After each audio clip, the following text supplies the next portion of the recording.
Sampurasun.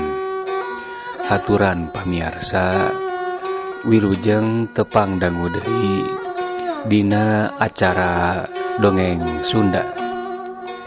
Carios anu kapihatur nyaeta Ngalajur Nafsu karya Bapak Entang Sumarna. Simkuring Asep Hadian ngahaturkeun wilujeng ngadangukeun.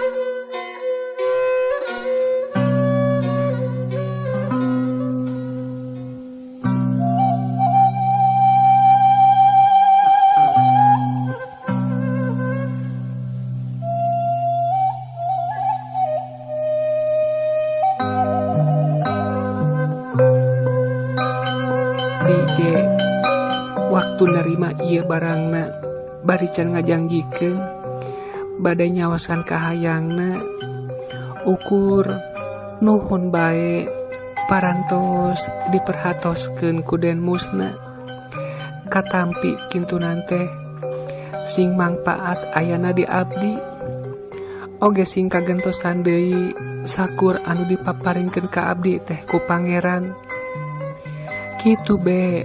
Abdi mah talatah deui kacerosni teh mak perkara mika cinta ka abdi atuh duka teh teuing mak tina ieu barang anu dipaparinkeun ka abdi henteu nganggo perjanjian nanaon mana buktosna upami janji kapan ayeuna mah kahijina ge kedah bruk-brak kapayunan sepuh tah janji pasinina tah minangka panyangcangna kasaksi deui ku tatangga atuh sakurang-kurangna bae mah hiji atawa duaan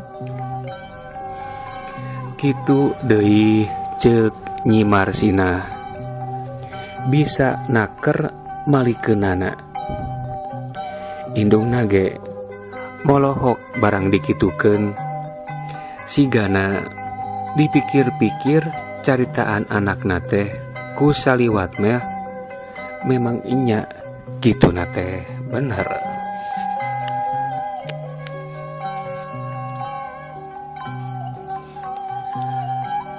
Nyi Marsina keukeuh deui butuh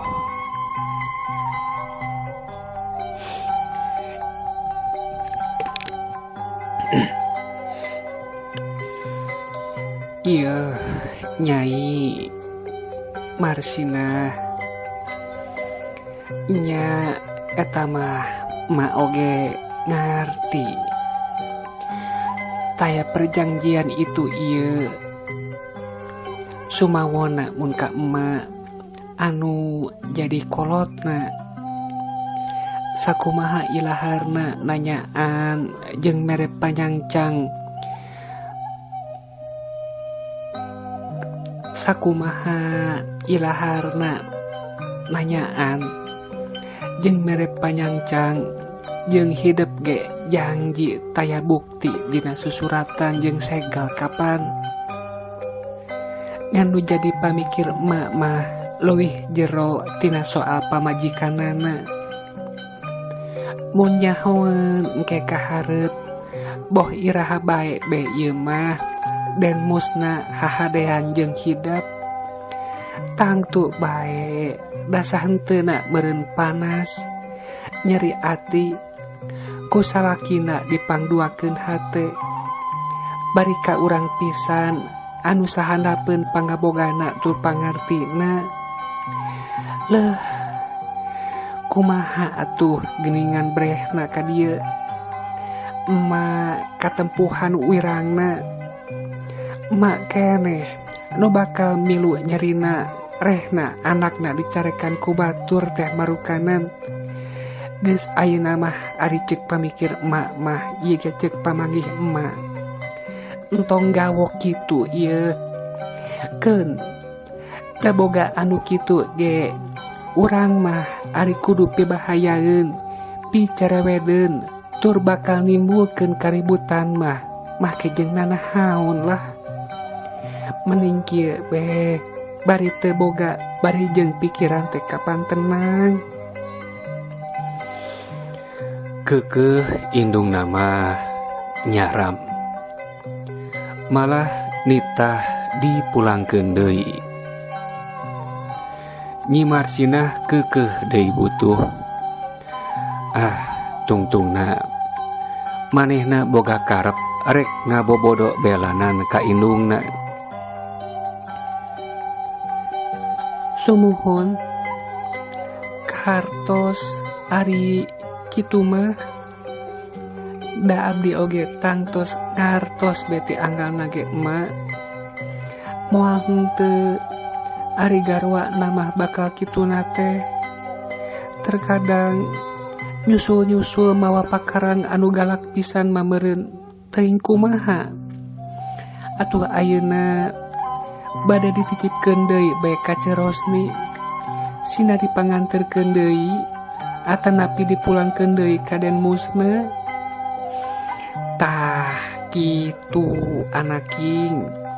Ulah urang mah tong kabita ku harta bianda anu rek kira-kira na bakal nyilakakeun.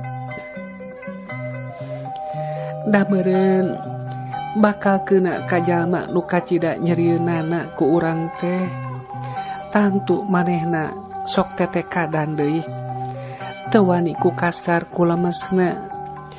Kitu meureun anu nyeri mah marukanan. Nu matak hidup teh sing boga pikir rangkepan teh Nyai. Keun bae sugan bae atuh Nyai, kahareup mameureun Nyai teh bakal aya anu nyenangkeun, bakal aya anu nyaah ka diri hidup teh bari aya dina kabagjaan rumah tanggana. Da kabagjaan rumah tangga mah lain ku pedah breh gedong nasi grong, beh atuh pakaiana lega, duitna atuh nambru lain. Tapi ku kasenangan hate runtut raut sauyunan di rumah tanggana. Kacai jadi saleuwi, kadarat jadi salebak, sareundek saigel, sabobot sapihanean, bari jeung teu aya dina ancaman batur. Sumuhun emak, engke cenah Cerosni bade kaditu deui ka Cikongkora. Da sok matuh kaditu Cerosni mah pasosorena teh. Nya, da manehna mah kapan boga baraya di ditu teh. Tah bahankeun deui bae ka Cerosni. Tapi kade ulah rek matak pikateungeunaheun deui. Engke make jeung papada teu narima kana pamerekna. Kumaha bae sing bisa nyaritana, sing ngeunah ka dituna, ngeunah keur ka urangna. Sanes nampik pangasih kitu, nanging kalintang ngaraos rewasna ku nampina kintunan anu sakitu ageng pipangaoseunana. Abdi teh kalintang teu wantu nampina, bilih bae kitu salira kalepatan. Tah kitukeun engke aya deui jawaban nu tangtukeunna kana kahayangna. Meureun manehna nyaritakeun pangharepana ka hidup, ku urang atuh jawab deui. Sanes teu bingah nama kalintang raos. Dina paripaos teh maka bingah teh asa kagunturan madu kaurugan ku menyan bodas. Dipe kapalai ku engkang teh nanging sanes nampik pangasih. Margi abot pisang gemeunana. Maklum kitu engkang, kapan engkang teh kagungan garwa, isin kitu ku tuang rai, oge hawatos kitu ka tuang rai. Tah kitukeun bae atuh Nyi, tak naon. Jig engke mah sore PHP-keun bae ditu ka Rosni. Sumuhun bade emak. Rek disimpen heula belanan bisi leungit. Cek Nyi Marsinah bari mawa cepuk ka kamarna. Datang ka kamarna mah manehna mikir, lah keun bae kakara sakali dua kali mah emak nu jadi kolot aing pasti kitu nate. Tapi lamun geus mindeng mah tur tak lamun teh aing gegebroan mawa hasilna mah piraku teu panujueun. Keur naon make jeung dagang disusuhun ka capek-capek mak teh. Mending bek jurungkeun anakna lah. Naon hesena atuh mak. cenah ceuk hatena kitu sotenan.